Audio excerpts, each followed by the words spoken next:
বন্ধুরা, পরশুরাম ধারাবাহিকের আজকের পর্বে দেখানো হয়েছে বিজিত লাহিড়ী আইশিকে বলে, আইশি, আমার নামে কেস হয়েছে, সব কয়টা লিগ্যাল কেস, আমাকে এক্ষুনি এখান থেকে চলে যেতে হবে।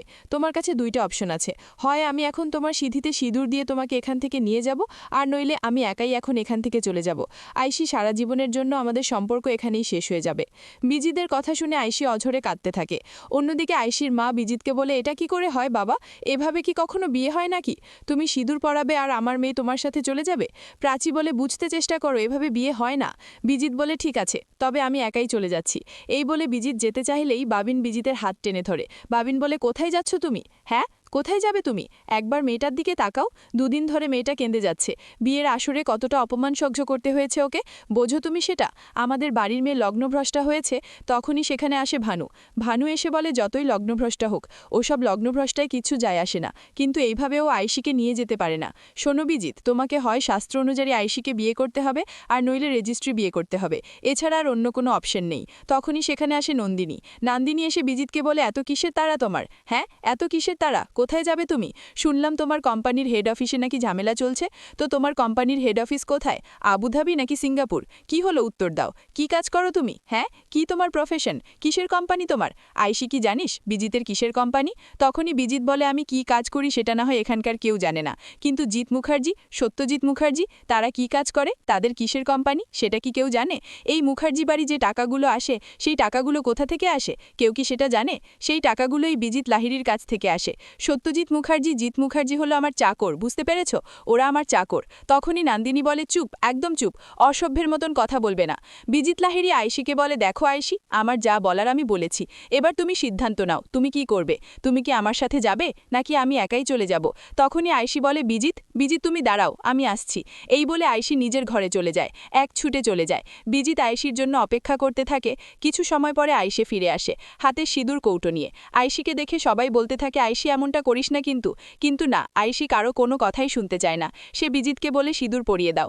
আইশির মা বলে, এমনটা করিস না আইশি, অন্তত তোর বাবা তোর জেঠুকে আসতে দে, আমার কথা শোন। এমনকি প্রাচীও বারবার করে আইশিকে বোঝাতে থাকে, ভানুও আইশিকে বোঝায়, কিন্তু আইশি কারোর কোনো কথাই শোনে না। বাবিন বলে, তুই বিজিতকে ভালোবাসিস তাই তো? ঠিক আছে, তবে বিজিতের হাত থেকে সিঁদুর পর আর এখান থেকে চলে যা। এটা শুনে ভানু বাবিনকে বলে, এটা কি বলছো তুমি? ও মুখার্জি বাড়ির মেয়ে, ওর বিয়ে কিনা এভাবে হবে? এভাবে কি কখনো বিয়ে হয় নাকি? দায়িত্বজ্ঞানহীন মানুষের মতো কেন কথা বলছো? একটা কথা বলার আগে দায়িত্ব নিয়ে বলো। তখনই নন্দিনী বলে, ভানুর কথা শুনে আমি অবাক হয়ে যাচ্ছি, সত্যিই ভীষণ অবাক হয়ে যাচ্ছি। আমি যেন ভূতের মুখে ভগবানের নাম, কিন্তু এই বাড়ির অন্য সবার কথা শুনে আমি আরও বেশি অবাক হচ্ছি। এভাবে আইশিকে ওকে নিয়ে যেতে পারে? হ্যাঁ, কি করে নিয়ে যেতে পারে? আইশি, তুই কেন বুঝতে পারছিস না? বিজিতের নামে অনেকগুলো এফআইআর আছে, আর কি কি ক্ষেত্রে আছে তুই সেটা ভাবতেও পারবি না। ও অনেক জটিল কেসে জড়িয়ে আছে। আইশি, তুই বিজিতকে বিয়ে করলে কোনোদিন সুখী হতে পারবি না। তুই তার থেকে বরং সৎ কোনো ভালো ছেলেকে বিয়ে করিস, তুই সত্যি সেটেল হতে পারবি, তোর লাইফটা খুব ভালো থাকবে। আইশি, তখনই আইশির মা বলে, থাক, তোমার মুখে আর বিয়ের কথা মানায় না, তোমার তো নিজের বিয়ের কোনো নাম নেই। ভালো ছেলেটাকে অপেক্ষা করিয়ে রেখেছ, আর নিজে এসব কুটকাচালি করছো। এসব কুটকাচালি ছাড়া আর কী বা করতে পারো তুমি? তখনই প্রাচী বলে, প্লিজ এভাবে তোমরা বড়দিদের সাথে কথা বলো না। নন্দিনী আইশিকে বিজিতের ব্যাপারে বলতে চায়। নন্দিনী বলে, বিজিতের ব্যাপারে আমি অনেক তথ্য জানি আইশি, তুই আমার কথাগুলো শোন, আমি তোকে সবটা বলতে চাই। আইশি বলে, প্লিজ বড়দি, তুই অন্তত আমার কানে বিষ ঢালিস না। আরাধ্যের লাইফটা তো তোরা নষ্ট করেই দিয়েছিস, আরাধ্যের লাইফটা এখনও ভালো নেই, আর এখন আবার তোরা আমাকে এসব বোঝাচ্ছিস? প্লিজ, আমি কোনো কিছু শুনতে চাই না। বিজিত, তুই আমার সিঁথিতে সিঁদুর পরিয়ে দাও। অন্যদিকে দেখানো হয় তটিনী নার্সের থেকে ফোন নেয়, বারবার করে শুভপ্রসাদকে কল করে। তটিনী বলে, কলটা রিসিভই করছে না, নিশ্চয়ই ক্লায়েন্ট মিটে ব্যস্ত আছে। মানুষটা দিনরাত আমাদের জন্য অক্লান্ত পরিশ্রম করে যাচ্ছে। এরপরে তটিনী নন্দিনীকে কল করে। নন্দিনী তটিনীকে বলে, তটিনী, এখন তুই ফোনটা রাখ, এই বাড়িতে যে ঘটনা হচ্ছে সেটা আটকানোর মতন এখন বাড়িতে কেউ নেই, আমাকে আটকাতেই হবে। তখনই তটিনী বলে, দিদি, কি হচ্ছে? নন্দিনী বলে, বিজিত আইশিকে সিঁদুর পরিয়ে দিল, আর এখনও আইশিকে নিয়ে বেরিয়ে যাচ্ছে। তটিনী বলে, কি? বিজিত আইশিকে সিঁদুর পরিয়ে দিয়েছে, ওকে নিয়ে বেরিয়ে যাচ্ছে? দিদি, তুই আটকা। তটিনী বলে, আমি কি করে আটকাবো? আমি একজন লয়ার হয়ে কি করে আটকাবো বল? তখনই তটিনী বলে, আমি জানি না দিদি, যে করেই হোক তুই আটকা। এরপরেই তটিনীর কল কেটে দেয়, আর নিশা প্রকাশকে বিপর বিষয়টা জানায়। তটিনী নিশাকে বলে, এক্ষুনি মুখার্জি বাড়ির সামনে যাও, বিজিত লাহিড়ী বেরিয়ে যাচ্ছি, ওকে আরেস্ট করো। নিশা বলে, ওকে। এরপরে নিশা নিশার প্রকাশ মুখার্জি বাড়ির সামনে এসে অপেক্ষা করে। এদিকে নন্দিনী আইসি আর বিজিতকে আটকাতে চায়। নন্দিনী বলে, আইসি, এভাবে তোরা যেতে পারিস না, আমার কথা শোন আইসি।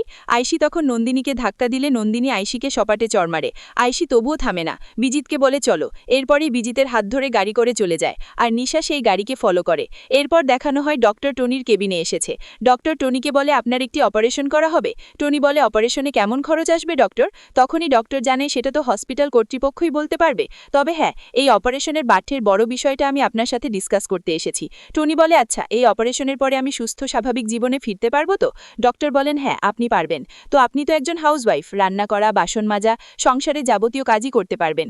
তখনই টনি বলে, আর দৌড়ানো? আমি দৌড়াতে পারবো? আমি কাউকে তাড়া করি, কারো সঙ্গে ফাইট হয় আমার, যদি আমি জাম্প করতে চাই, আমি কি পারবো? আমি চেম্বার চালাতে পারবো? টনির কথা শুনে ডক্টর অবাক হয়ে যায়। ডক্টর বলেন, আপনি এসব কি কথা বলছেন? আমি তো কিছুই বুঝতে পারছি না। আপনি কে বলুন তো? টনি বলে, আমি একজন গৃহিণী ডক্টর। ডক্টর বলেন, আপনি যদি একজন গৃহিণী হন তো এই ধরনের কথাগুলো কেন বলছেন? তখনই টনি বলে, না ডক্টর, কিছু নয়, এমনিতেই বলেছি। ডক্টর ওখান থেকে চলে যায়। বিষয়টি ভারী অদ্ভুত লাগে তার। এদিকে শিবপ্রসাদ গাঙ্গুলি আসে তটিনীর কেবিনে, সেই অপারেশনের ব্যাপারে কথা বলতে। টনি বলে, অপারেশনে তো অনেক খরচ, তোমার কাছে তো এখন অত টাকা নেই, এখন থাক না, অপারেশন করতে হবে না, যখন হাতে টাকা আসবে তখন না হয় করব। তখনই শিবপ্রসাদ বলে, না টনি, এই অপারেশনটা জরুরি, এই অপারেশন তো করতেই হবে, নইলে তুমি কি করে আমার সারা বাড়ি ঘুরে বেড়াবে বলো তো? তোমাকেও তো আমার সংসারের প্রয়োজন, সংসারটাকে তো তোমাকেই সামলাতে হবে টনি, আমি তো হাতে হাতে সাহায্য করি মাত্র। টনি বলে, কিন্তু এতগুলো টাকা তুমি কোথায় পাবে? শিবপ্রসাদ বলে, ওই নিয়ে তোমাকে একদম চিন্তা করতে হবে না, এমনিতেও তো আমি তোমাকে কিছুই দিতে পারি না, বছরে 4টি শাড়ি, এই দিয়ে তো যাচ্ছে তোমার দিন, একটা ভালো জায়গায় ঘুরতেও যেতে পারি না, ভালো রেস্টুরেন্টে তোমাকে খাওয়াতেও পারি না, তাই এই অপারেশনটা করতে দাও টনি, এটা করা জরুরি, তোমাকে সুস্থ জীবনে ফিরিয়ে আনতে হলে এই অপারেশন করতেই হবে, আমি যে করেই হোক ম্যানেজ করব। টনি বলে, তুমিও তো কখনো নিজের জন্য কিচ্ছু নাও না, একটা পুরনো মাফলার আর হাফ সোয়েটার দিয়ে শীতটা কেটে গেল, আচ্ছা আমার বরের বুঝি ঠান্ডা লাগে না? শিবপ্রসাদ বলে, চলছে তো এভাবেই, থাকুক না ভালোবাসা। এ বলে শিবপ্রসাদ অপারেশনের ব্যাপারে ডক্টরের সাথে কথা বলতে ওঠে। তখনই সেখানে এসে সত্যজিৎ মুখার্জি।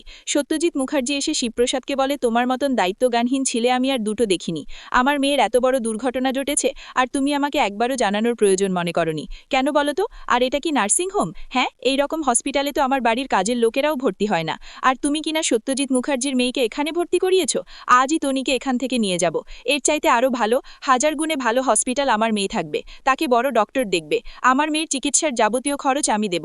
তখনই শিবপ্রসাদ বলে, হসপিটাল আর রেস্টুরেন্টের মধ্যে মনে হয় পার্থক্যটা গুলিয়ে ফেলেছেন, দেখুন, দামি হসপিটাল হওয়া জরুরি নয়, বরং একজন ভালো চিকিৎসকের প্রয়োজন, আর আমি সেটা এই হসপিটালেই পেয়েছি, টনি এই হসপিটালেই থাকবে, অন্য কোথাও যাবে না। সত্যজিৎ মুখার্জি বলে, চুপ করো তুমি, সামান্য 2 টাকার বীমা কোম্পানির কমিশন এজেন্ট আমার মুখের উপরে কথা বলছো? তুমি তোমার মেয়েকে ঠিক করে খাওয়াতে পারো না, তাকে ভালো কোনো জামাকাপড় দিতে পারো না, এমনকি আমার নাতিন নাতিনিদেরও কোনো শখ মেটাতে পারো না, আবার মুখে বড় বড় কথা, যত সব টিপিক্যাল মিডিল ক্লাস। তখনই টনি বলে, প্লিজ ড্যাডি, তুমি আমার বরকে অপমান করো না। তখনই বাবিন বলে, এটা তুই কি বলছিস টনি? যখনই জেঠুমণি তোর কথা জানতে পেরেছে, জেঠুমণি ছুটে এসেছেন বাড়িতে, আয়েশিকে নিয়ে এমনিতে এত ঝামেলা চলছে, তবুও জেঠু তোর কাছে চলে এসেছে, কারণ জেঠু তোর অসুস্থতার খবর পেয়ে অস্থির হয়েছেন, উনি চিন্তিত, সেজন্য। আর এখন আবার তুই আমাকে এসব বোঝাচ্ছিস? প্রাচী বলে, ছোট্টদি ভাই, ডক্টরের সাথে জেঠুমণি কথা বলেছেন, ডক্টর বলেছেন এই অপারেশনে অনেক টাকা লাগবে, তাই জেঠু যা বলছে সেটা শোন। টনি বলে, লাগুক অনেক টাকা, লাগলে আমার বর সেটা ম্যানেজ করবে, যেটা শুনে সত্যজিৎ মুখার্জি অবাক হয়ে যায়। তো বন্ধুরা, কি হতে চলেছে পরশুরাম ধারাবাহিকে? পরশুরাম ধারাবাহিকের পরবর্তী আপডেট পেতে আমাদের সাথেই থেকো।